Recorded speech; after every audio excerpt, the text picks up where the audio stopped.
শিক্ষক মহাশয়ের মাথায় অঙ্কে গণ্ডগোল, আর সেই শিক্ষকের কাছেই যদি ছাত্র আসে তাহলে তো অঙ্ক শেখানোর ধরনটাই হবে অন্যরকম।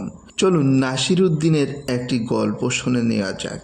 নাসিরুদ্দিনের পড়শির এক ছেলে অঙ্কে কাঁচা ছিল। ছেলেটি একদিন নাসিরুদ্দিনের কাছে অঙ্ক শিখতে এলো, অথচ নাসিরুদ্দিনের মাথায় অঙ্ক একদম ঢোকে না। তবুও সে বেশ বিজ্ঞভাবে ছেলেটিকে বলল, বল তোর কোন অঙ্কটা মাথায় ঢুকছে না।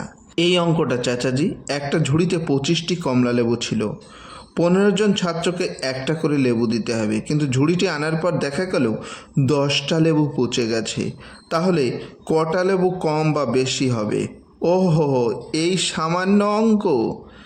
কিছুক্ষণ চিন্তা করে মোল্লা বলল, তা অঙ্কটা তোকে কে করতে দিয়েছে? মক্তবের ওস্তাদজি। তাই বল, তা না হলে এমন বাজে অঙ্ক আর কে দেবে?